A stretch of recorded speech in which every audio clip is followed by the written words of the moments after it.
Greetings gamers, my name is Santo. Welcome into the stream and welcome to the first look at the new Dragon Delves book. This is the new 5th edition book that dropped today. It came out like 3 hours ago, and in today's stream we're going to be taking a look at one of the adventures from it and a couple of the other details. It's not going to be a super in-depth look at the book because it literally just came out, and I want to see whether this lives up to what my expectations are from a book like this, and we're going to cover what those expectations are up front, cover some of the introduction of the book, and then we're going to look at one of the adventures. I think we're probably going to look at the first adventure in the book because it's going to be the level 1 adventure, so probably the shortest, because I know a couple of them are slightly different lengths and I don't want to end up looking at one of the longest ones and being here for like 6 hours. So we're going to have a look at the level 1 adventure, the introduction, and see whether this book kind of delivers on its promises and whether it is the kind of book that I was expecting it to be, and whether or not it's something that I think that I would be interested in kind of reading the whole thing or using in my games, and whether I think it's a worthy addition to the 5th edition kind of pantheon of books. So we're going to go ahead and we're going to dive over into the desktop view. There we are. So here we are on D&D Beyond with the Dragon Delves book. So the tagline for this is meet each of the chromatic and metallic dragons as you delve into unique layers suitable for any campaign setting. So there is an adventure for each of the dragons here. There's 10 in total, ranging from level 1 up to level 12. We've got a couple of duplicate levels, like 2 level 12 adventures, for example. But we are going to focus mainly on the introduction and chapter 1, Death at Sunset, today, because like I said, I don't want to be stuck in the weeds on this for too long, and I also don't want to spoil huge amounts of the book, and I don't want to just look through the whole thing. But before we dive into it, I do have some notes here, and I want to go over what I am expecting from this book. So the things that I want from it, given that it is a book of dragons in dungeons, that was how it was pitched. It was very much this is a dragon book. This is dragons in dungeons, a bunch of adventures focused on dragons and the locations that you'll find them. I have some expectations based on how it was marketed and what I would want from this kind of product. So the main thing that I want from this is interesting and evocative locations, because I'm going to assume that we're not going to get unique dragons in this, that it's going to be a presentation of a bunch of the dragons that are in the monster manual. Given that it's the first book we've had since the monster manual, it doesn't make a lot of sense for them to go, hey, you just got a monster manual, here's a bunch of new dragons to use in it. So what I really want is them to really focus in on the locations and then to really make the dragons the star of the show. So I want cool set piece locations for our boss fights. I want excellent maps that I haven't seen before. I don't want just like basic maps. I want really evocative art pieces that have a statement about this being a dragon's lair. Like Fizzban's Treasure of Dragons had a bunch of dragon's lair in them, and they were all Dice and Logos maps, which are black and white, very utilitarian. I like that style of logo, that style of map for a lot of things. But if these are kind of set piece adventures that I am running and I want to make a big statement with them, and I want them to be a big focus, then I want the map to really be something that I can put in front of the players and the players go, whoa, that's really cool. I can see a lot of the story just by looking at this map versus just a black and white thing. So I'm hoping we'll get some really evocative maps from this. I also really want the dragons to be front and center. I want the adventures to be easy to run, so they need to be well formatted. They need to have very little info that we need to read before going into it. Ideally, I want these to be the kind of things that I don't have to read ahead of time, that are structured in such a way that I can learn about the adventure as I'm reading it and running it. WotC don't have a fantastic history on that front, but that's my hope. And then I want the dragons to take center stage. So I want like really interesting dragon fights. I want the adventures to showcase the new dragon stat blocks and to really highlight what those dragons can do. So we want to showcase dragon stat blocks and then highlight what they can do. And I also want the dragons to be the stars of the show. So the dragons need to be the most interesting thing that the players are going to encounter in these adventures. Because if the whole point of the book is dragons in dungeons and you're coming here for dragon adventures, I don't want any adventure where the players are going to fight or encounter something more interesting than the titular dragon in that adventure. Because then, what is it doing there? That's not the purpose of this book. This book is supposed to be the dragon book.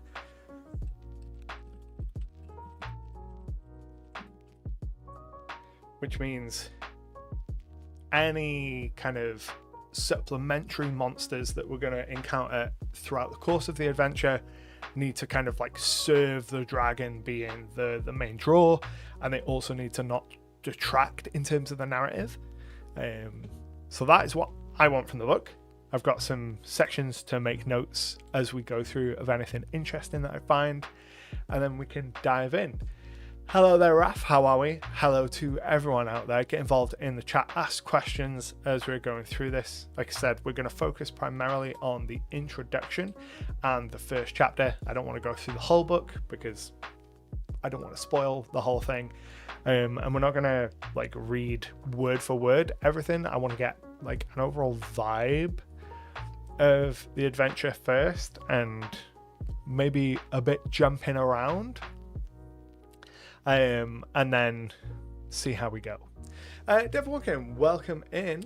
What's Dragon's Delve? It's the new 5th edition book. It came out like 3 hours ago on D&D Beyond. So we're going to take a look at it. Welcome in, Anthony. How are we?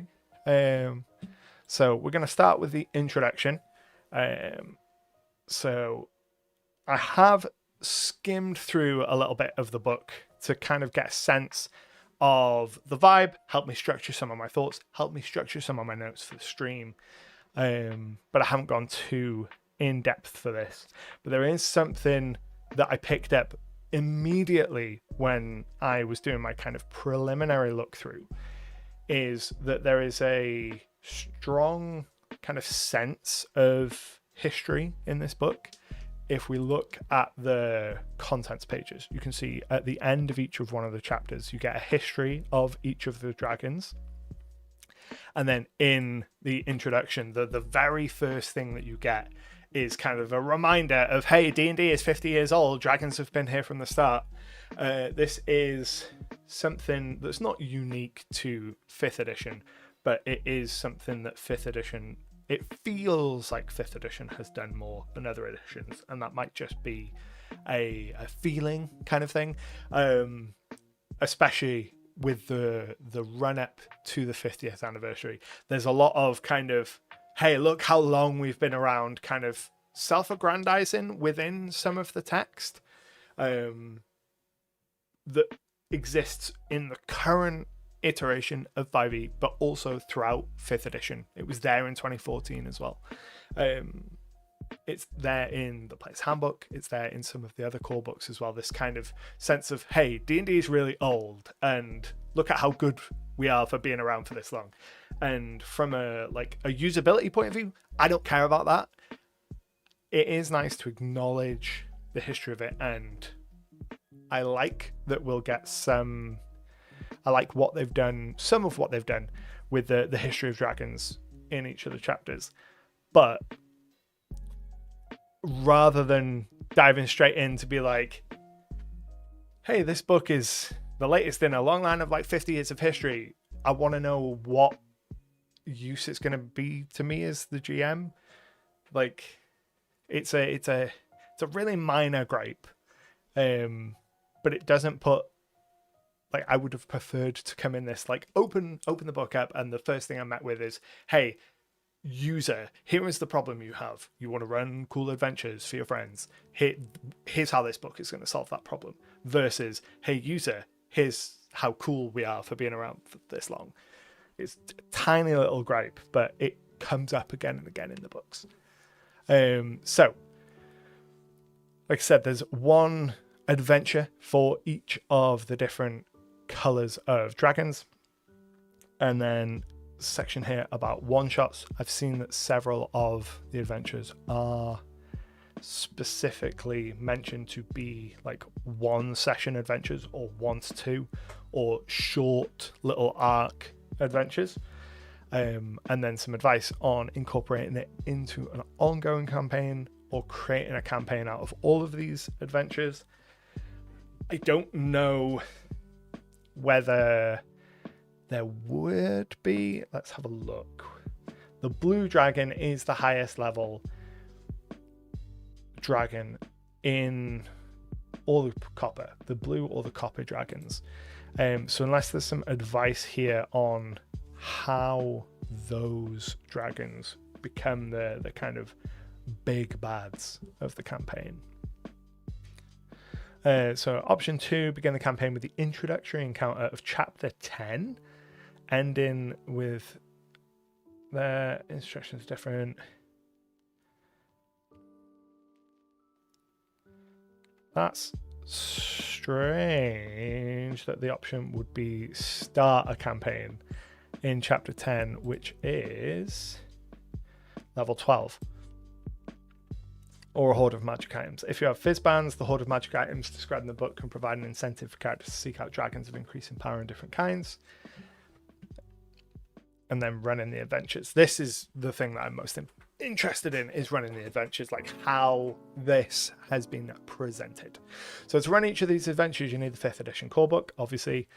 Spells and equipment mentioned, pretty standard stuff. Table of contents summarizes the adventure in the anthology. Each adventure is designed for 4 to 6 characters of a particular level, but you can run for bigger or smaller groups by changing the number of foes in an encounter and giving a small group additional resources explaining the Dungeon Master's Guide. I would prefer in-text guidance on that versus defaulting to guidance in the Dungeon Master's Guide, because the guidance in the Dungeon Master's Guide isn't great on this. It usually boils down to add or remove enemies, or change minor details about the battlefield, given that the adventure writers know that you are building a 3rd level adventure. Then it's quite easy to go, right, okay, this is the XP budget that we have. Here's how you adjust up and down for that. In most encounters, if you have a smaller party, add these specific monsters. If you have a larger party, add these specific monsters, either as an addendum or a breakout box. Depending on like page constraints, that might not be something you can do, but given that there is all of these history of dragons sections, personally I would prefer to see more actionable adventure running advice versus history of dragons, which I think in most of these cases is going to be art of the dragons throughout the editions, which I do really like, but I'm not buying the book for the art. I'm buying the book to run the adventures, and I want the adventures to give me all the guidance I need. So in preparation, each adventure in the book begins with a page that helps you prepare and run the adventure. It includes the following elements: key plot points, a summary of the key elements in the adventure story. This is really nice. I like this. This doesn't always happen in 5th edition adventures, and it's something I've complained about till I'm hoarse.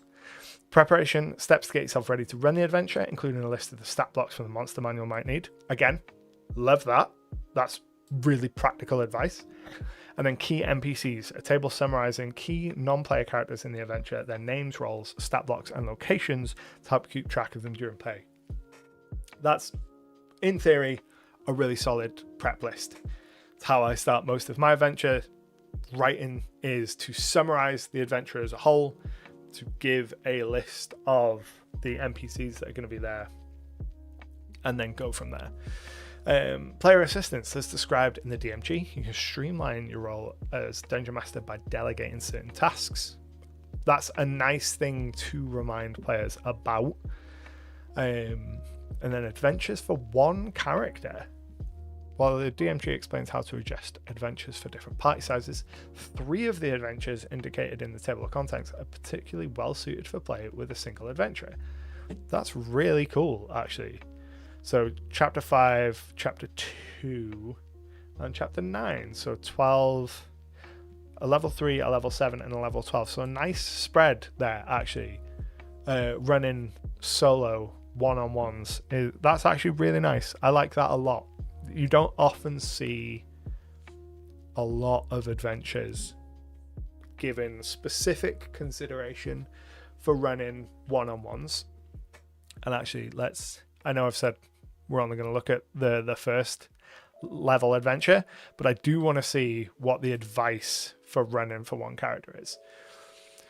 So you can run this adventure for a single character of level 3. Ideally, they should have proficiency in at least 2 of the following skills, so they know these kind of skills are going to come up. That is a big list, though. 8 skills to have 2 of is quite a big list. I'd prefer them to be like, these are the 2 most important skills that you're going to need. And then they gain the blessings of the lone champion in the introduction to compensate for the lack of companions, which is here. You gain heroic inspiration when you finish a short or long rest, and whenever the DM has you roll initiative. That's quite nice. Functionally, I think it means heroic inspiration is advantage on any D20 test now, right? Any die, reroll the die immediately after rerolling it.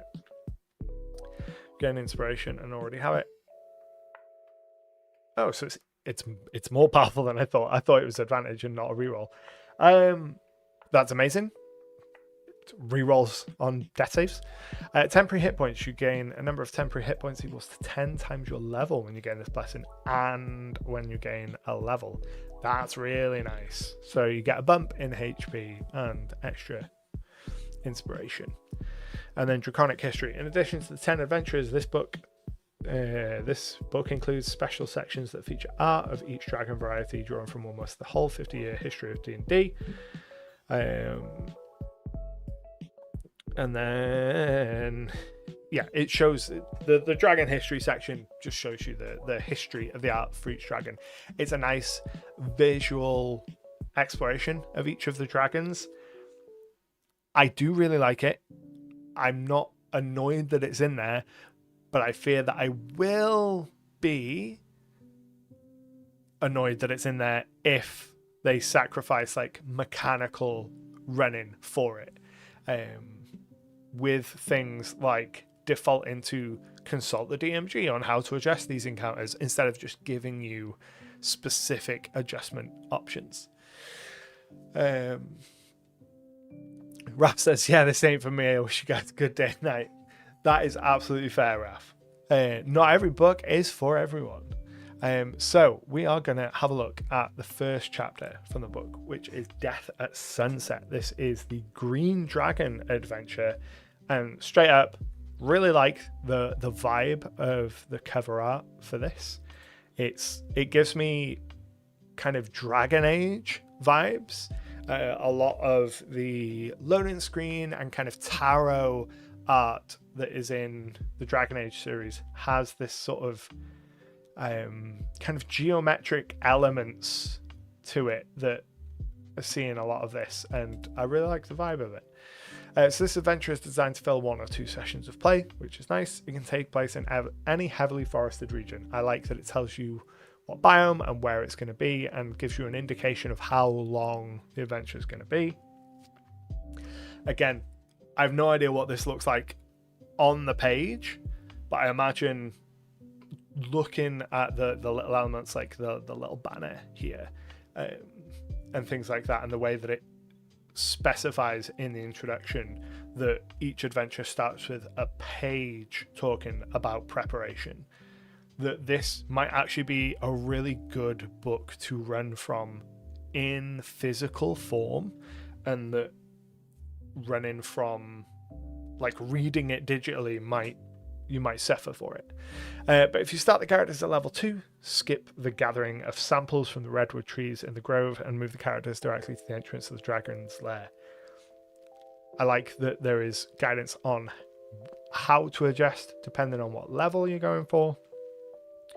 And an adventure for level 1 characters. If you don't want to start at level 1, start at level 2, you skip. Cool. So the key plot points. The following information is key to the adventure story. The Redwood Watch, 2 council members of a village founded in the aftermath of an evil dragon's defeat, ask the characters to investigate the disappearance of villagers in a nearby Redwood Grove to learn more about a mysterious blight afflicting the trees.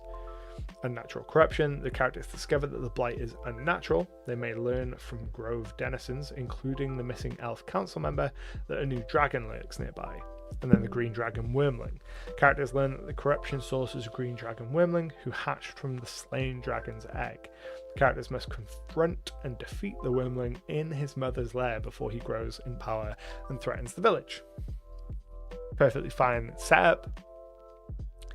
I'm interested to see how they deal, especially with this adventure and the level sort of 3 adventure, how they deal with having the dragon be the star of the show when you're dealing with like wormlings, which typically are just nothing burgers when it comes to their kind of stats and that kind of thing. So preparation. Before running the adventure, prepare as follows. Read the adventure background, including this and that. Familiarize yourself with the key NPCs table. Familiarize yourself with the village green rumors in the village green section. Characters should learn a new rumor each time they interact with the villagers until they've heard all the rumors. That's nice. I always like a good robust rumors table. And then bookmark the following stats in the monster manual. So we should be able to get a good sense of what we're in store for just by looking at this table of monsters.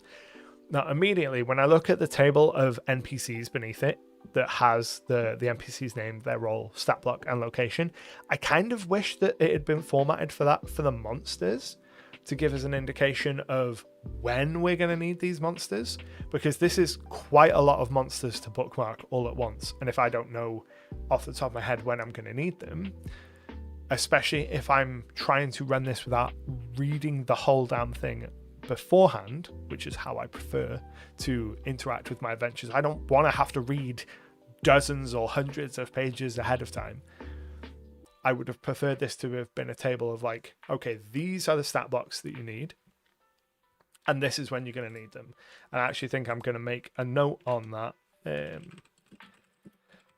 Would have liked the monsters to be listed in a table like the NPCs.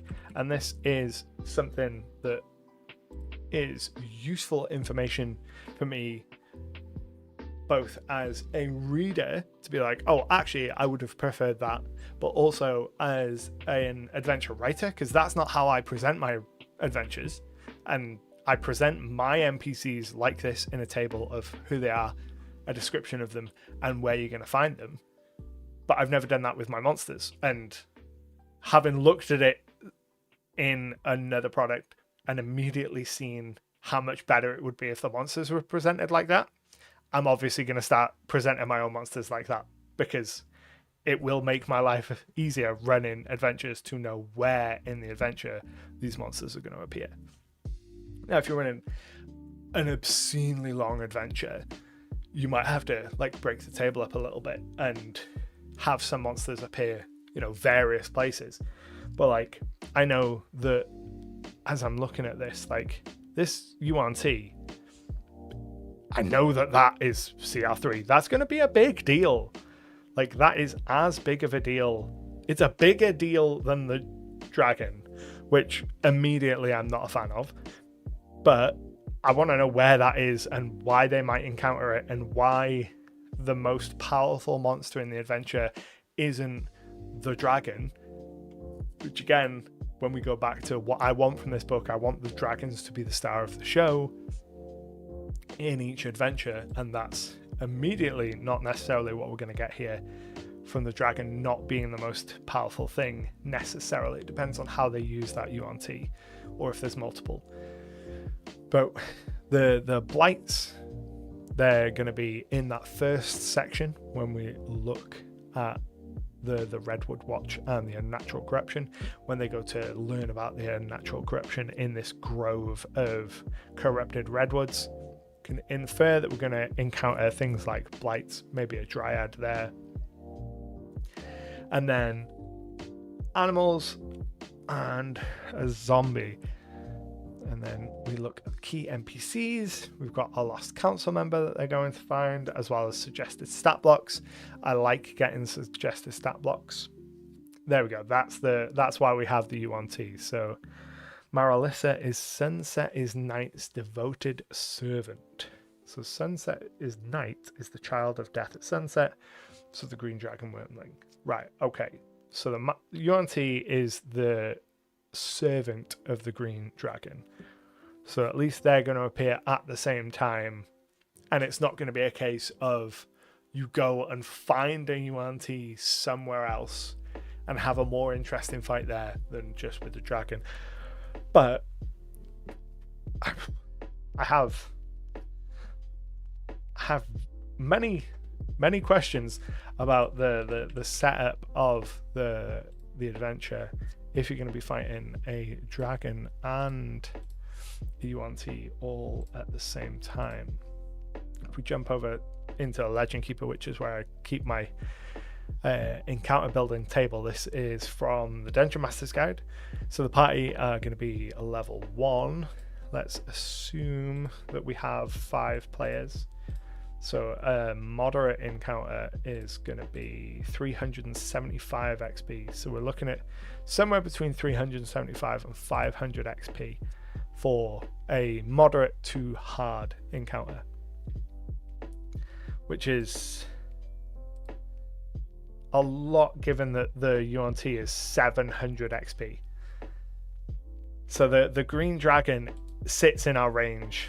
That's absolutely a reasonable medium to high threat encounter. But if for some reason they are fighting the green dragon and the UNT and they're not level 2, they're gonna have to be level 2. They're gonna have to be level 2, otherwise they'll get turned into absolute bits. So at level 2, our medium encounter would be 750 XP and our extreme encounter would be 1000. So if we fight them both, it's 1150. So it will be a bit overtuned for a level 2 party, and I am immediately concerned. Yes, the players, if it's a party of 5, they'll outnumber them decently. But the dragon can fly. We'll see how it gets.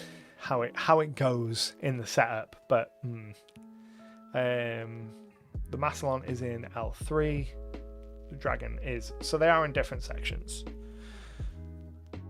so it might be that they can't be encountered in the same place. So let's have a look at the adventure background. Again, love the art, very Dragon Age in terms of its kind of vibe, like that a lot. Introduction to this whole Redwood region, Council of Elves, the fact that they've gone missing. There's this green dragon that's been killed or is dead, and our green dragon villain is the hatched child of that. I also really like the naming convention, Death at Sunset and Sunset is Nigh. Really cool naming conventions for a dragon, like that a lot. So call for heroes, adventurers. When the adventure begins, the characters know the general history of Redwood Watch and its plight involving missing villagers. As soon as the characters enter the village, council members approach them to provide more information. The elves answer any questions. Where is the rumors table? Because this rumors table was mentioned several times in the village green section. Village green, of course, it's a little bit further down. Oh, this is nice. I like that. This is a nice map. There's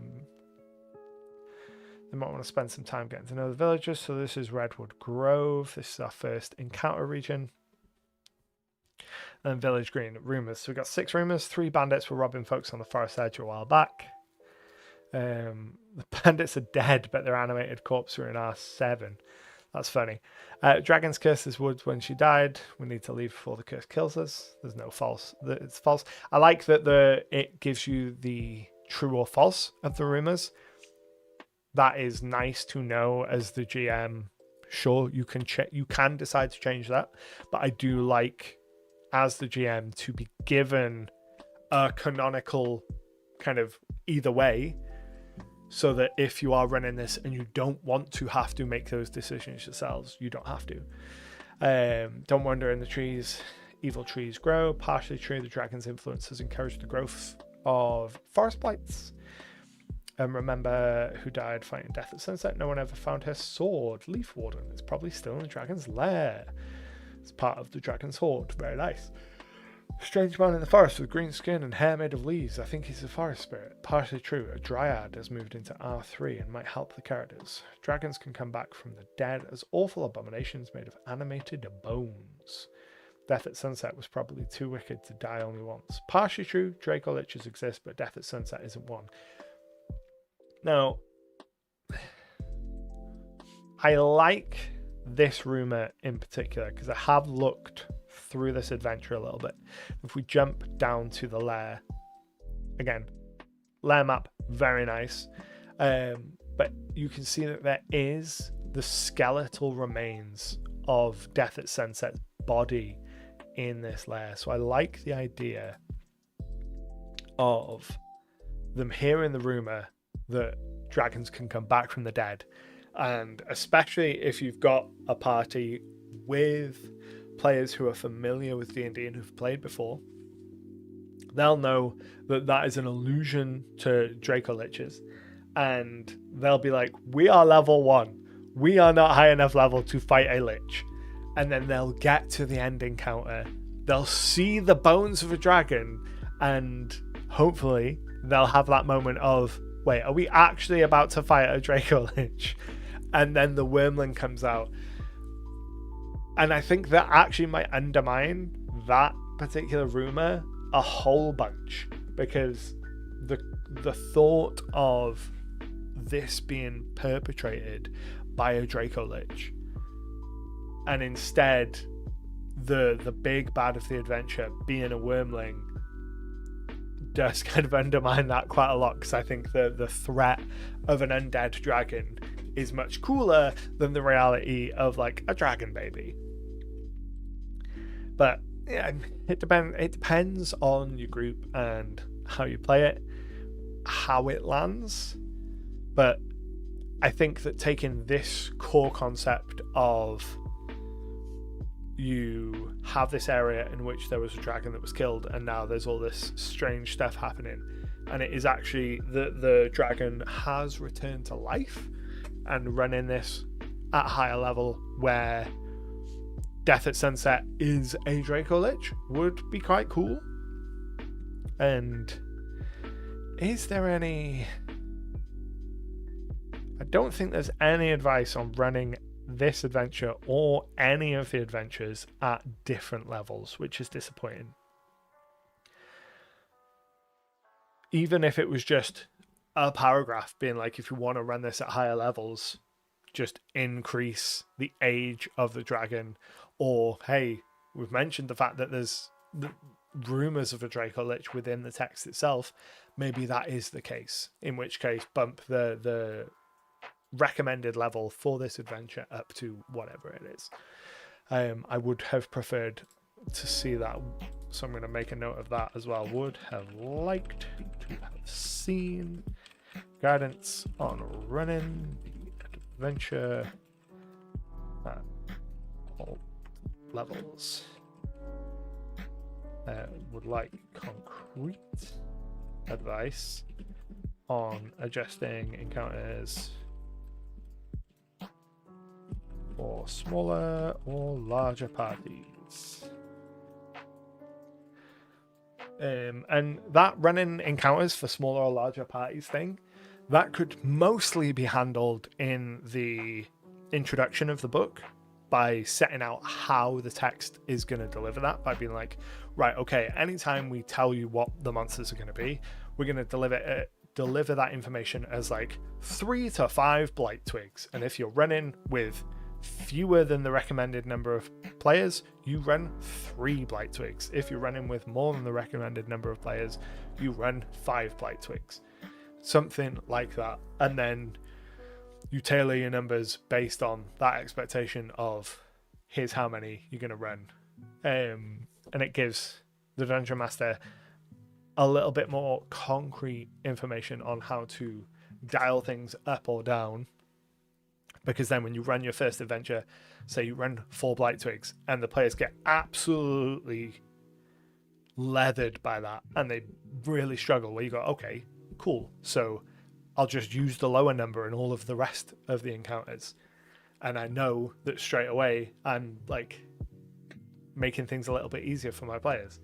And it doesn't take a huge word count to do that. It just requires the designers to do a little bit of the encounter math, a little bit more encounter math behind the scenes. That's assuming that encounter math has been done. But I'm still concerned that UNT might end up in the Dragon's Lair. So the first thing the players need to do is go and gather some samples, bring back some. This is not the way that I would want to start an adventure. Like, anyone that's played video games is going to immediately be like, oh, we're going on a fetch quest, like a level 1 fetch quest. And I think that there's a strong chance of like a collective sigh from the players at having to go fetch quest from this. So if I was running this adventure, I would probably just start them at level 2, or give them free reign of the region and allow them to go and discover a couple of those things mentioned in the rumors table to level up, and then have them start at level 2. If the characters explore Redwood Grove and collect all 6 samples, give them a reward of 100 XP each, or simply advance them to level 2.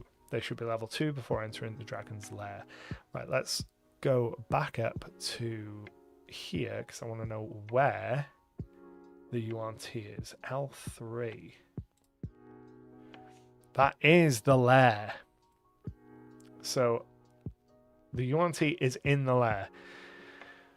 Morales's quarters, and then the corpse chamber. And the corpse chamber is where we have the dragon, right? L6. Yeah. So the elves that are forced into the dragon's service. So we've got some guards, a UNT, and the dragon. So let's have a look at this lair, because this is the set piece. This is why you're running the encounter. This is why the players are here. They want to fight a dragon in a dungeon. They want to get the loot. So let's have a look at this map. So it's fairly sizable, but not so. I don't think it's so sizable that the players fighting the guards here in L1 wouldn't be seen by the dragon here in L6. You know, it's like 5, 10, 15, 20, 25, 30. It's like 40, 50 feet away from the dragon. It's sub 100 feet. So the dragon is absolutely seeing them if they're fighting the guards up here. Which means if the dragon is seeing them, there is no reason that the UNT isn't going to be in that fight as well. So really, I feel like the adventure is trying to present this as 3 encounters. The guards, the elven guards forced into dragon service in L1, the UNT in L3, but when you look at the layout, they're going to arrive in L6 before L3. So the last thing that they would fight in that progression would be the UNT, and then the Green Dragon Wormling in L6. It's trying to present it as like there are 3 encounters in this dungeon, but there are not. The way this is set up is it's an open plan dungeon, so it is 1 encounter, and that 1 encounter will spill into it. And if you are an inexperienced dungeon master who doesn't like clock the fact that a UNT is too powerful to be going up against this, and immediately clock that there's two powerful creatures should not be in this same fight, and just run it as written, bad news. Because 3 guards, it's what, 75 XP, plus our Dragon, which is 450, plus our Massillon. Malison? I always say Massillon and not Malison. Our UNT, which is 700, which takes us to 1225 XP. So looking at our encounter building table, each player at level 2 for a moderate encounter gets 150. If we've got 5 players, that's 750. If we're doing it as a high difficulty encounter, that's 1,000. So any way that you cut it for a party of 5, this is too strong of a fight. It's like too much, especially given that it's so open plan. I think you'd have to manufacture reasons to keep them back. Let's have a look at what L2 is. I have lost my... There we go. Sunset's Lair. So there's a snake pit as well, which contains giant snakes. So there's even more things in the fight. Hi. Yeah, of course, because they're not in the NPC list, are they? See, this is why when I said before that I would like these monsters to have a table like the NPC that tells you their location up top. This is why, because then I don't actually need to read the adventure to be able to figure out where there are encounters that could be problematic. Like, an experienced DM is going to know, it will pick up on this. Like this.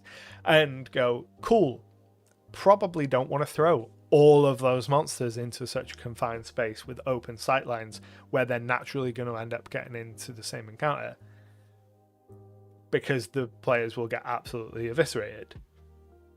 Or they might, they may fall back, but typically never account for the players falling back because they just don't. So let's see if there is any guidance in the lair on having the dragon not be there or changing anything about this, or whether it really does just have you go 1, 2, 3. So lair has the following features. Also, welcome in God of Moxie and Bob. It barely feels like 2 areas. It really does. Like, it's such an open plan dungeon. You could have the UNT and the dragon fighting each other there by giving the players an ally. You could, the text specifies that the UNT is the loyal servant of the dragon, but you could have them having a disagreement or something, clue the players into the fact that there's multiple enemies in this area. So the lair is shrouded in darkness. So in a different system, that would be a way to maybe solve this problem. But in 5th edition, I don't think that having this lair in darkness actually solves the problem, because let's have a look and see whether our green dragon has dark vision. Yes, it does. Has 60 feet of dark vision. And if the green dragon is here, it is going to be able to see this fight happening up here. The UNT also has 60 feet of dark vision. The guards do not. So the guards up here in L1, these 3 enthralled elves, will either have a light source or they will be in the dark. Are these bubbles? Is this an underground layer? We really should read. Let's go and double check where this is. Ceremonial burial mound for 34 elves who died in the battle, including the elves leader. It's made the home in the lair. Dead manor. Ceilings are high. Lair is shrouded in darkness. Tracks are distinctive. Right, okay. Thick tree roots, so it's not underwater. Those really do look like bubbles. If we were in a different system, then the fact that it was dark might actually come into play, because it would keep the combatants from seeing each other. But pretty much all of the important enemies have dark vision. Most of the players are probably going to have dark vision, because most 5th edition species have dark vision. So we are just dealing with a big open plan dungeon. So lair location, the guarded tunnel. The tunnel from above leads into a dark, sprawling cavern filled with dirt and twisting roots. Enormous claw marks mar the walls. So there's elves here. Oh, it's 4 elves. I really thought it said 3 elves. Oh no. It is 4. That's even worse. So 4 elves. So you can help them. Using the influence action. I'm glad to see influence being incorporated in official adventures. That's nice. And then this is a downward slope. So if you really wanted to push it, you could say that this is a severe downward slope and that there's no direct line of sight. But again, the map doesn't like clearly indicate that. And then that's with the chamber at death at Sunset's corpse. Slope is difficult terrain. And then there's the treasure. Development. If the elves return to Redwood, they are warmly welcomed. The villagers celebrate them. If the characters don't attend, they receive profuse thanks that stand the return. I like development as a end of section method of delivering information in adventures. Right, the snake pit. Again, this being L2 is not logical. This should be L2, because this is the second place the players are going to arrive. They're going to slide down this into L6. So L6 should be L2. But it's fine. Snake Pit is L2. It's home to the snake pets of Marilissa, the UNT in area L3. 2 giant venomous snakes, 1 constrictor snake, and 6 venomous snakes. The snakes don't leave the pit on their own and fight any characters who enter it. The edges of the pit are sloped sharply downward and are difficult terrain. So we don't need to worry about the pit unless the players go in there. You're either going to have like chaos goblin players that jump in there by choice, or the UNT can push them in there. But if the UNT is pushing them in there, it means the players have gone down here past where the dragon is without the dragon doing anything about it, which maybe there's a reason. Let's have a look at L6. The Windland skitters through the mother skeleton, trying to lure the characters into the poisonous miasma that hangs in the air. As soon as the characters enter the miasma, the Windland starts contact. If Marilissa, the UNT in Area 3, notices the battle here, she comes to help Sunset is Night, arriving in the end of the 3rd round of combat. So at least she's not there from the start, but having her in this combat is too much. It is too much. I think that they would have been better served having a lower CR creature or a couple of lower CR creatures. Have the guards somewhere else instead and have something else up here, rather than having a creature that is a higher CR than the boss come to help the boss. I like having a section on role-playing the dragon though. The Wyrmling, whose name proudly references his mother, is a cruel, arrogant, entitled creature. Intends to one day eclipse his mother's legacy. The fact that the Wyrmling has convinced the captive elves of his fearsomeness has only fed his ego. At every opportunity, Sunset is Nigh taunts the characters in Draconic, calling them weaklings and false heroes who will never defeat him. Wyrmling insists he is a mighty dragon who will conquer everything the characters hold dear. Okay. I changed my mind. Sunset is Nigh is a lot of fun. Just being like, I'm the best. You suck. The sickening miasma. Although death at sunset is long dead, the powerful magic she radiated still hangs in the chamber as a poisonous miasma that stretches to the ceiling. DC 12 con save or be poisoned until the start of the next turn. The skeleton's enormous, difficult terrain, and then there's the treasure and the Wyrmling's Hoard. So I think the vast majority of GMs that run this are going to run it as the players encounter the guards here, and Sunset is Nigh is going to be, Sunset is Nigh, that's his name, is going to be down here in the corpse. And if he's aware that the players are there and is trying to lure them down, there is no sensible reason not to have the UNT already aware of it. But let's say we go, cool, we're going to have the UNT come in on the third round. That's still going to be a real tough fight, especially if they've gone from 4 guards into the dragon and the UNT all in one. It's a real tough one, and I think that if you are a new GM running for new players, real strong chance of death. Experienced GMs and experienced players will probably deal with this much easier, be able to use the positioning to their advantage, stay away from the dragon, and play in the environment a little bit more. But given that this is the first level 1 adventure, or level 2 technically I guess, published for the new 5.5e 2024 edition of D&D, I imagine we're going to get a number of people who have just picked up the 2024 version of the PHB and the core books and are like, cool, there's a new book of adventures coming out, let's run them. And we'll run this and be like, I don't understand why all of my characters are dead. But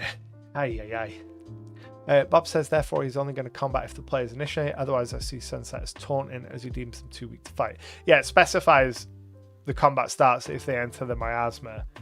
In which case, given the size of the miasma, they might come down this slope and go, definitely not going into that green cloud over there that keeps taunting us. Let's go through into L2 and fight the Massillon. But again, if they end up fighting the Massillon, I don't see any reason why the dragon wouldn't join that fight.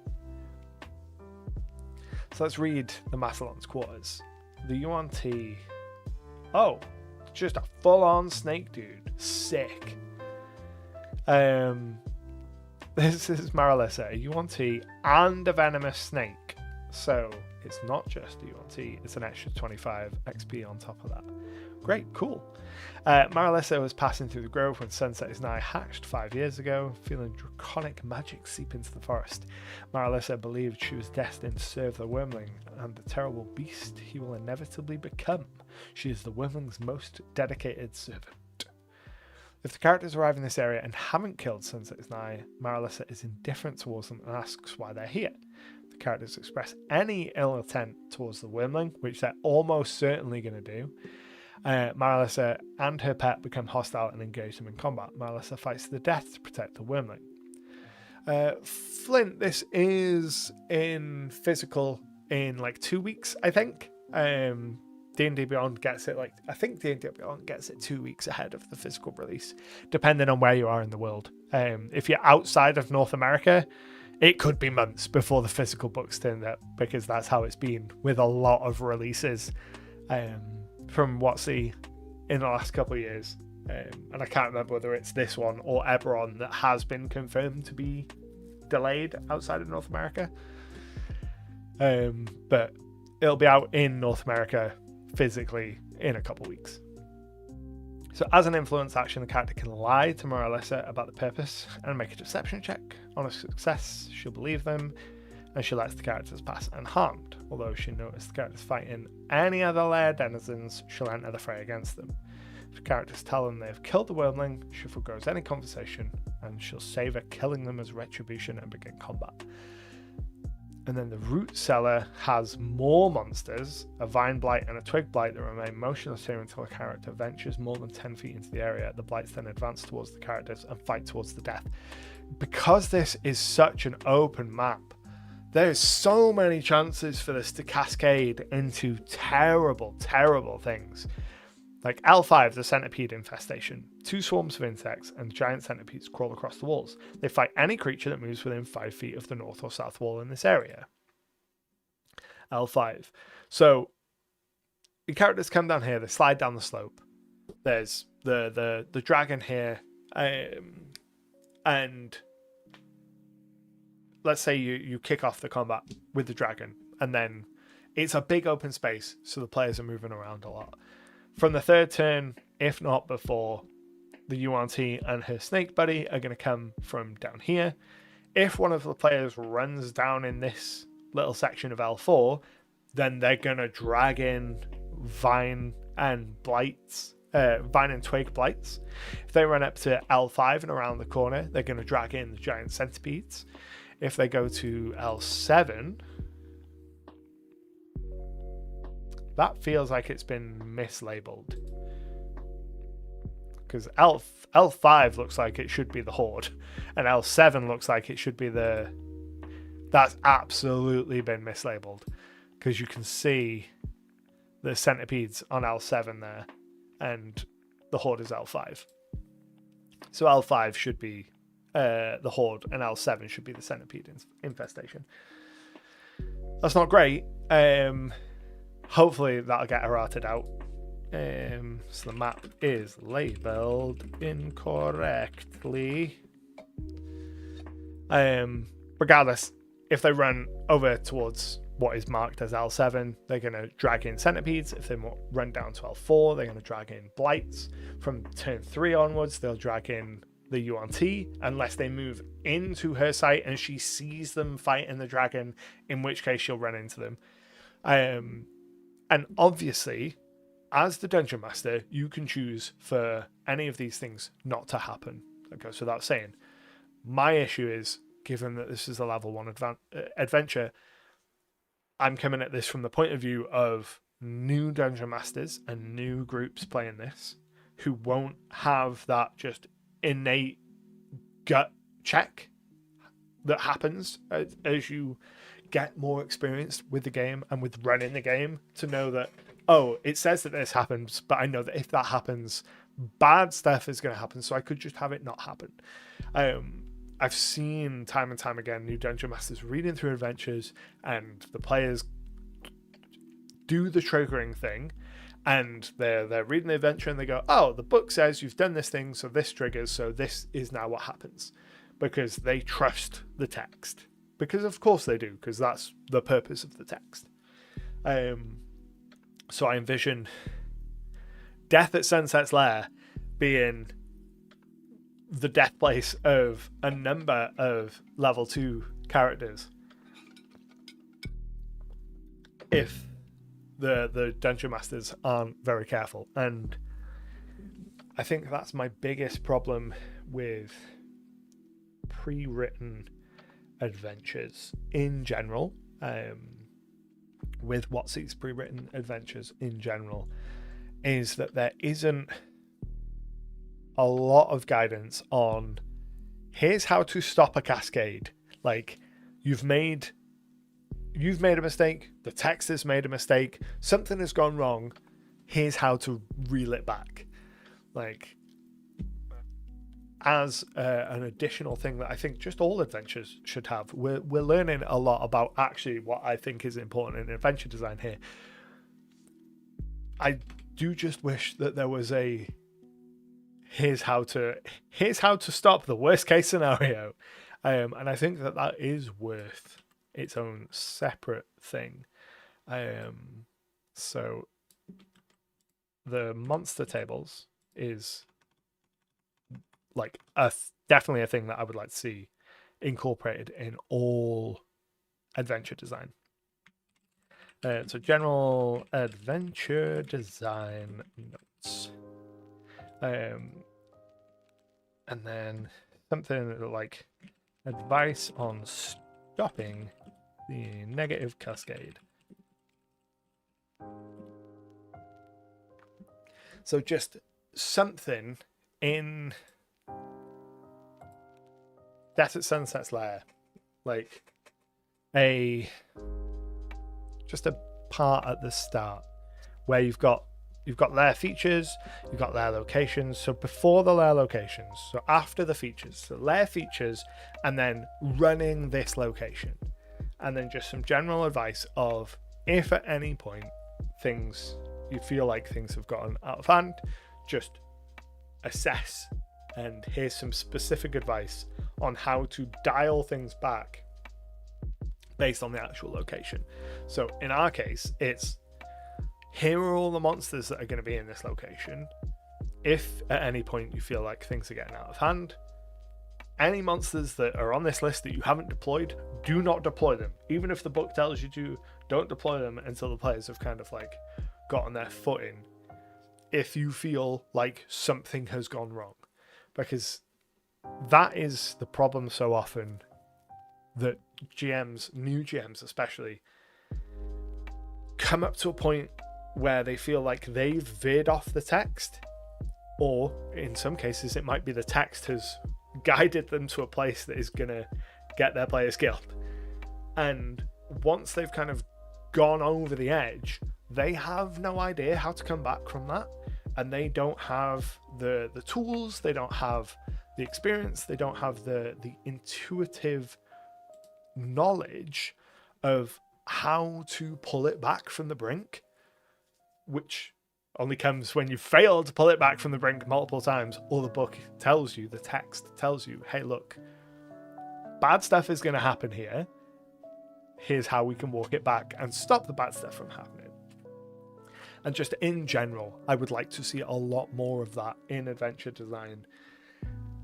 More consideration of new GMs, especially in low-level tier 1 kind of play, because if you're running a higher level adventure, I think it is fair to assume that the GM and the players have played before, have some experience, are going to have some of those pre-existing kind of assumptions. But if, like in this example, it's a tier 1 adventure, a lot of people running this will be running it for the first time. But the vibe here I really like. You know, the map is visually gorgeous. I think in terms of playability once combat starts, I like the open. I like that each individual area is open. I just wish there was a bit more separation between each area so they couldn't spill into each other quite so easily. Like you could contrive it so that the UNT is asleep in this bed so it doesn't have direct line of sight, and you're rolling perception checks each turn, and you know, just ignore the fact that there's supposed to be some blights down in L4 or the centipedes in L7. But once the battle actually starts, I like that it is fairly open in that regard, because a lot of older maps are very, very small and it makes moving around in them very difficult. So I like the general openness. I just wish there'd been a bit more distinct separation between the areas. I think that the concept of, hey, we're playing it in this region where there was once a great evil dragon that was defeated. Now recently there's been this badness seeping back in. Everyone's worried. They think the dragon's resurgence, that it's a dragon's resurgence. It's actually the dragon's child. I like that the actual Sunset is Nigh character is like a petulant brat. It's like, I'm the best. That is just funny to me. Let's have a look at the horde and see what they get. So if they defeat them, they get 210 gold pieces, 3,000 silver pieces, and 6,000 copper pieces. So 200, 500, better part of 600 gold. 12 moonstones worth 50 gold each, so 1,200 gold's worth. A jade orb worth 100 gold, so 1,300 gold, like 1,400 gold-ish. So if we go ahead and go to the Dungeon Master's Guide, let's have a look at how that compares to the guidance on Hoard tables, because this will be a treasure hoard. And I can't remember where. It'll be in treasure somewhere, won't it? Treasure themes, treasure bars. No, it's in adventure rewards. Is it in adventure rewards? Can't remember where the adventure. There we go. Treasure hoards. So up to 500 gold pieces, and they are going to get a lot more than that. Like 500, 600, 1,200, like 1,400-ish.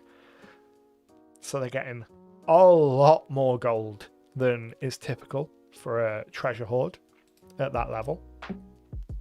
And then in terms of magic items, a Dust of Disappearance, which is an uncommon item, which is probably more than they should get. 2 uncommon items, Potion of Hill Giant Strength, uncommon, and a Scroll of Web, which is a 2nd level spell, which I believe will be uncommon as well. It is uncommon, so all the magic items are uncommon. It's none of it is game breaking, I don't think. This ointment, using the utilize action, you can swallow 1 dose or apply it to another creature. They receive 2d8 plus 2 hit points, and it cures poison, so that's absolutely fine. Dust of Disappearance gives you invisible, that's fine. Hill Giant Strength sets your strength to 21 for an hour, it's not the worst thing in the world. And a Spell Scroll of Web. So even though there are all uncommon magic items, they're all fine, except for the Dragon Slayer Longsword. Like at the center of the World Sword is Leaf Warden, the Sword of the Elf Warrior, Ethvan. The sword was embedded in Death at Sunset's flesh when the dragon was slain. The elves never found it. Leaf Warden is a Dragon Slayer Longsword, so no conditionals on that, right? You don't have to give it over to anyone. If the characters retrieve the sword of Leaf Warden, the council members insist the characters keep it. Great, awesome. Yeah, that is probably much too powerful to be given a 2nd level party. Not so much the +1, the magic item, but the dragon slaying element, especially if you're going to be building your campaign around slaying dragons, which the book gives some like really basic guidance for at the start. Starting you off with a dragon slaying sword, madness, absolute madness. Thematically very cool.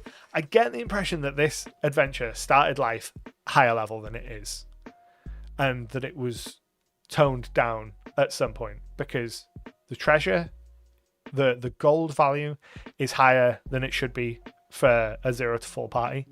The magic items are all uncommon. Let me open up my master sheet, my GM's toolkit spreadsheet, and that will tell me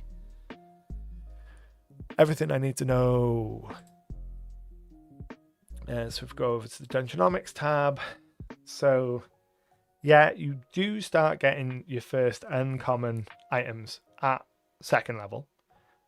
Minor uncommon items. I'm not sure I would classify some of these as minor uncommon items, but the Dragon Slayer Longsword is definitely a major rare item, and that should not be something that your characters are getting until like 10th level. I would guess, Bob, that it was probably level 5 on original writing, and they were asked to pull it down. Because if we go over to encounter building, level 5, our XP budget for that encounter, 1225. 240. It's more the XP budget for having the dragon and the UNT and the guards and stuff all in the same thing puts us more in the level 3 region, or a easy encounter, like a low difficulty encounter for level 4, like level 3 to 4. But then it's entirely possible and more likely that the adventure writers just don't look at the guidance in the Dungeon Master's Guide when they're creating the rewards for these adventures, and they're like, well, it's never mattered before, which is a real shame. And I think that it might actually be worthwhile jumping into the level 3 adventure and double checking the rewards there as well. Let's see if I can find them. I have no context of this adventure other than that piece of art, which is very, very weird. Let's have a look. Horde? I'm looking for the Horde. Is there a Horde? Maybe there isn't a Horde. Maybe this is the wrong adventure to go for. Let's have a look in the Will of Orcus. This is a level 4 adventure. Secret Vaults. This feels like the place that we want to go. Okay. There's no information on treasure there. Treasures. Give me treasures. Somebody give me treasures. Is it in conclusion? Ah, that's a cool map. I like Mike Shea's maps. Right, where would you be? You'd be T13, right? If you're going to have the Horde anywhere, it's going to be somewhere near these. Vault contents. Use the statues table. Oh, right, okay. To determine the statue's form. Accessing the treasure vaults below. Under each statue. So what do we get? Treasure. There we go. Wand of Orcus. That is absurd. Oh, a powerless replica. Thank you. I was about to lose my absolute mind. A malachite skull worth 250, resting on a bed of 2d6 plus, so 700,050. So you get more gold. You get more treasure in the level 1 or 2 adventure than you do in the level 4 adventure. Yeah, I definitely think. The 3-foot tall statue of Orcus made of crimson marble. It's worth 750 gold. Basket containing randomly determined common magic item. So again, you get worse magic items in this level 4 adventure than you do in the level 1 adventure. Casket containing a mummified human corpse in the fetal position wearing a gold necklace worth 750 gold. Again, it's worse. Like, this tracks for being like a level 4 adventure though. This is in keeping with our range of monetary values for level 0 to 4, and our magic items are much more akin to what I would expect to get at tier 1 play in this table. So I definitely think Death at Sunset was written to be a high level adventure and then pulled down, and not pulled down properly or very well, which, excuse me, as the first adventure in the book, does not bode well for the rest of the book. And it's such a shame because, like, conceptually, there's a lot of things that I like. Visually, I really like the art style that's going on here. I had a look through some of the other adventures to look at some of the maps and things earlier before the stream, because if you remember what I want from this book, I want interesting and evocative locations. So I went and I had a look at some of the maps. Some of the maps in this are stunning and gorgeous. Let's have a quick look at one of them. I think it's Forbidden Vaults is the one that I was thinking. It is. So this adventure, chapter 6, the players are like navigating a ziggurat that has a dragon in it. Nope, this is the other one that has a ziggurat. There's two, I think. This is the other one I was going to reference though. This is a Dice and Logos map, which I love Dice and Logos maps, but when you compare it to like how richly detailed this map is, nice full color, and then to have a Dice and Logos black and white old school style map in the same publication gave me a bit of whiplash, because there is another one in here. It's the red dragon one. No, it's not the red dragon one, because that's that one. It's the copper dragon one. Let's have it. The copper dragon one is also awesome. 2 different areas to it: above ground, underground, bright, colorful. Love that. For the life of me, cannot remember which. Another Mike Shea map, which I really like. Was it From the Void Calls? It's another Dice and Logos map. See, like the maps are really inconsistent. I would have preferred to either have all black and white style Dice and Logos, or all bright, colorful maps. I would have preferred bright, colorful maps, to be honest. Like, this is so unlike any of the other maps in any D&D adventure that I've seen put out from WotC, which is amazing. It's another super bright and colorful one. Where is the one that I want? Temple of Sands. That is the one, the last one. So the one for the blue dragon.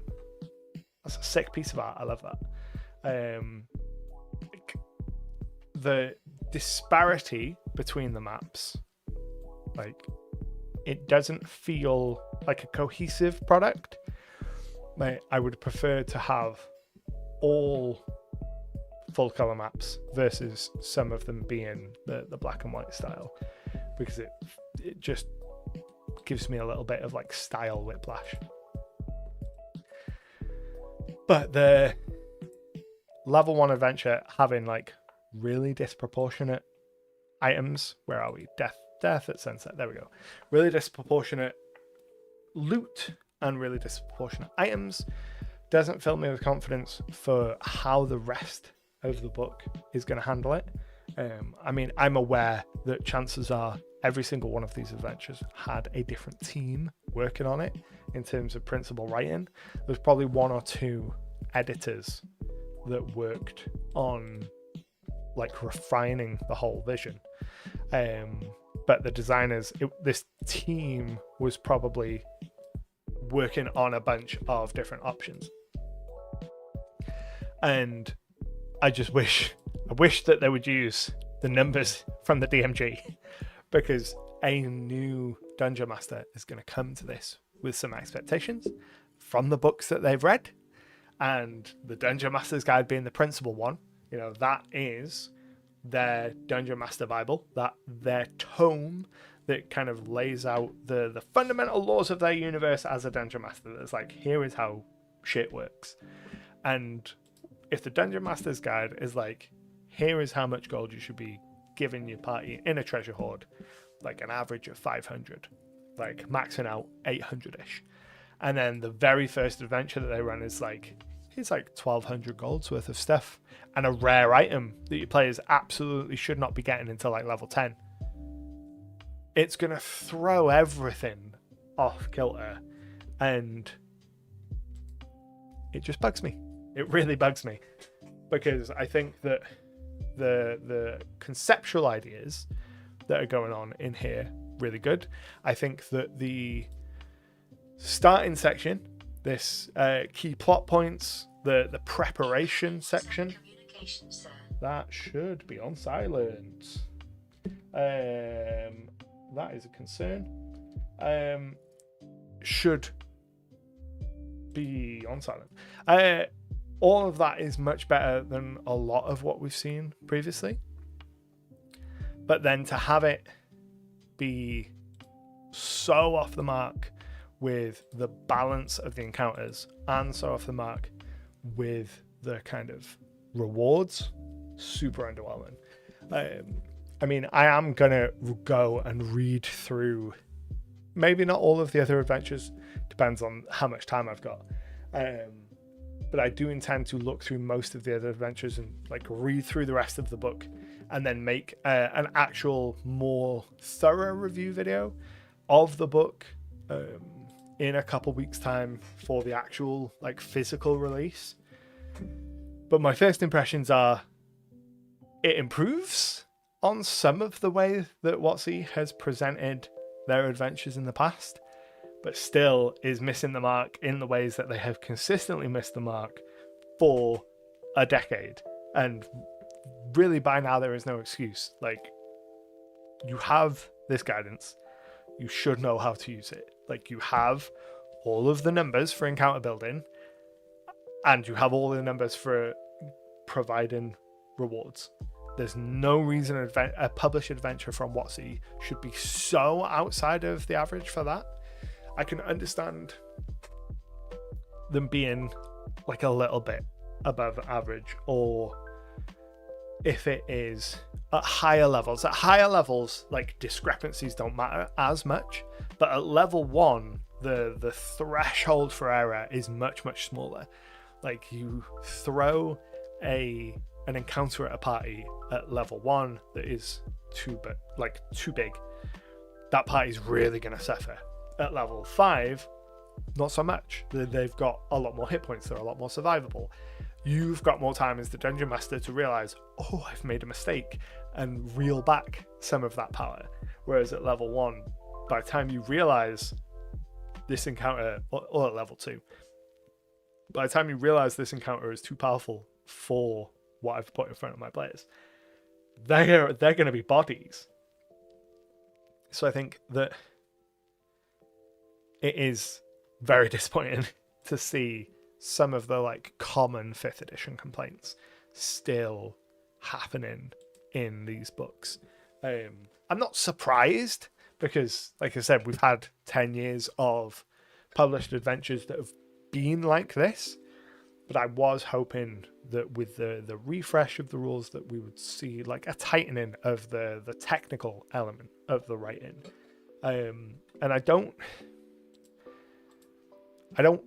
want to throw blame around, because having worked on books like this, I know how difficult these things are to produce, and how many moving parts there are, how many individual little cells that will be working on all these different elements. But I do think that it would be a benefit for WotC to have someone within the editorial team whose sole job is numbers, and to be like, right, okay, you are the last person that looks at this after everyone else is done, and your only job is to do maths, and you look at every encounter and you do the encounter math, and you look at all of the rewards and you make sure that they are giving out level appropriate rewards based on the instructions that we're giving DMs. Like, because it needs to be done. I'm not saying it would be the most fun job in the world for a lot of people to do, but you just find someone with that noodly math brain who's like, I love numbers, man. I love numbers, and get them to sort it out. I would love to know what kind of things that you folks would like to see in adventures, kind of from a framework perspective, down in the comments. If we jump back over to this is the wrong page. So like I said, when looking at this preparation section, I really like the presentation of the NPCs, but I wish that the monsters had been presented by like that in a table with their location and maybe some contextual information.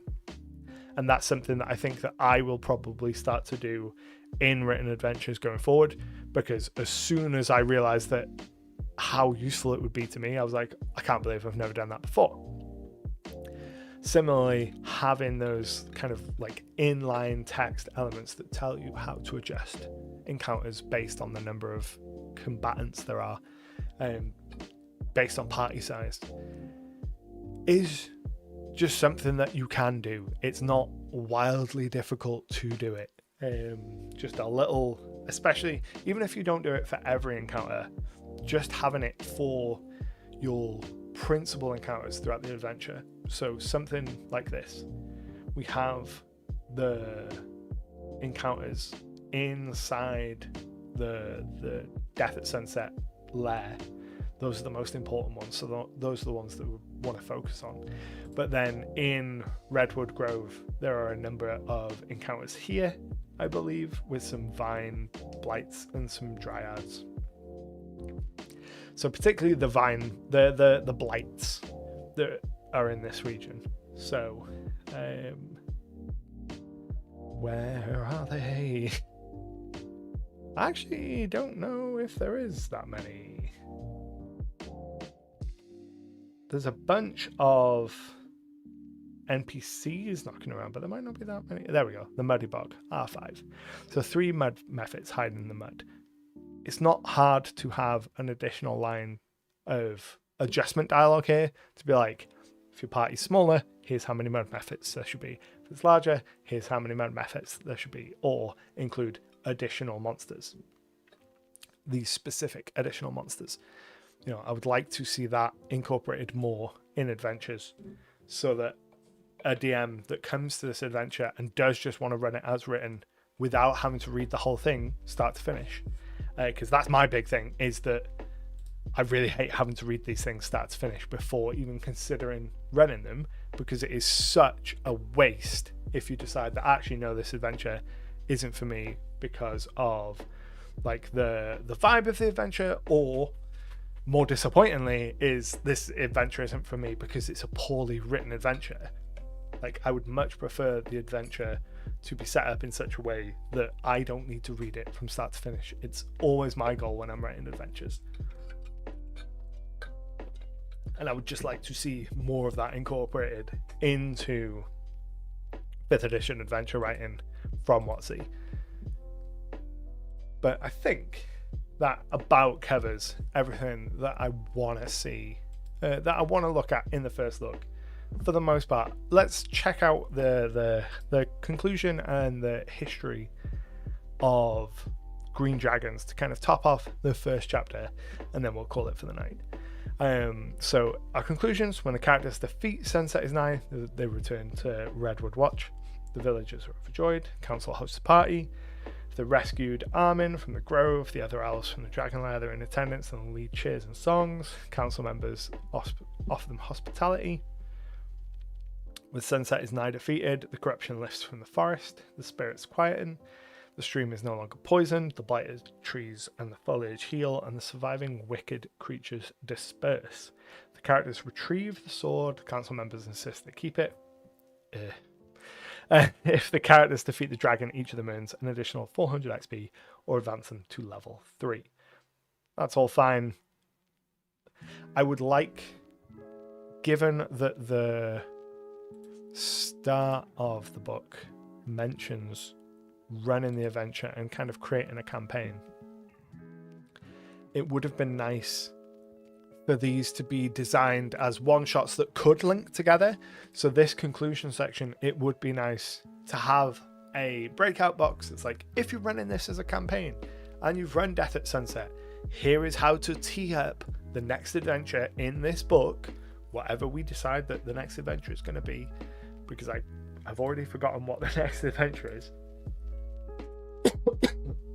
which is Baker's Dozen, the gold dragon one. Here is a primer, a tee up for that adventure.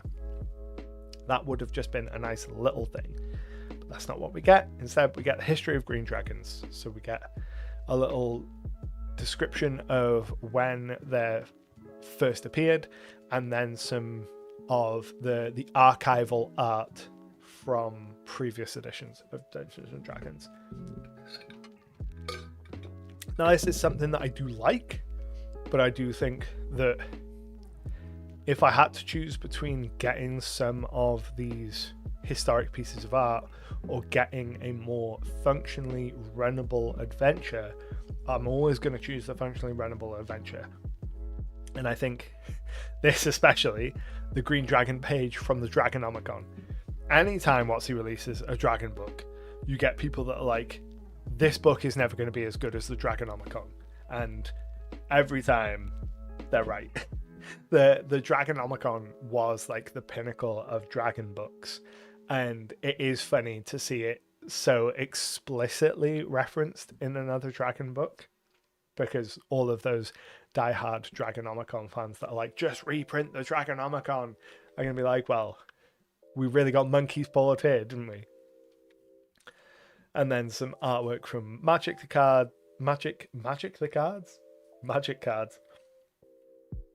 And then some Monster Manual art from 2014. And then concept art for how the Green Dragon changed for 2023 with special focus like the headshots. I really like this serpentine cobra style like roughage that's going on with the Green Dragon here. I think that's very cool.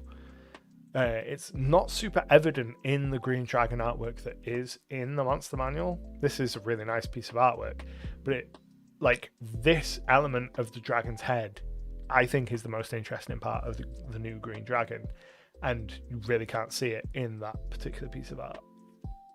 But as much as I do like seeing gorgeous art, that's why I bought the Art and Arcana book, I do kind of wish that we just got more substantial rules texts within the body of the adventure and guidance on adjusting things and that kind of stuff. Like, I don't know how much space this art takes up in the physical book. I would guess it's going to take up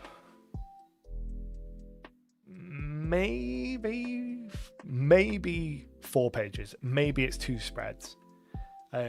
I'd hope that it's not taking up more than that, because if it is, and there are 10, that's 40 pages, potentially more than 40 pages over the book that would just be historic art, which I think is too much, because that's not why you buy the book. You buy the book for the adventures, not a dragon art book. If you wanted art and inspiration for dragons themselves, again, reprint the Dragonomicon. So while I do appreciate the art, I don't think the certainly in what we've seen in like the last like 90 minutes, which might not be fully representative of the whole book, it is just one adventure. But so far, that caveat, so far the text hasn't been strong enough to justify the inclusion of that art. I would have preferred to have seen that art ditched in favor of more text to like strengthen up the technical element of the adventure. But those are my thoughts, my initial thoughts and vibes for the Dragon's Delve book. Hope you've enjoyed this rambly look into it. Like I said, I'm going to take some more time over the next couple of weeks to look into the book and put my thoughts more concretely into a kind of normal long form channel video in a couple of weeks time to coincide with when the book comes out in physical form for the North American release, like the standard release date. Whilst I am having an immense brain fart and forgetting all of the things that I normally do at the end of the stream, if you have any questions or want to make any comments about the book, throw them in the chat, which is down there or over there or somewhere around, while I press all the buttons and do all the plugs for the end of the stream. That's what I'm going to do. My brain is working again. So the main thing that I want to plug is my Discord. If you want to get involved and chat with a whole bunch of lovely people, come and hang out in our Discord. The link is in the chat. And if you want to pick up any of my products, pick up adventures, issues of SIDEQUEST magazine, a whole bunch of free resources, you can check out my Drive-Thru-RPG page, which is linked there as well. And if you want to get more video content and help support the channel memberships, the join button down at the bottom is the best way to do that. But until next time, my name's been Anto. This has been a stream, and I hope you've enjoyed, and I shall catch you later. Happy gaming.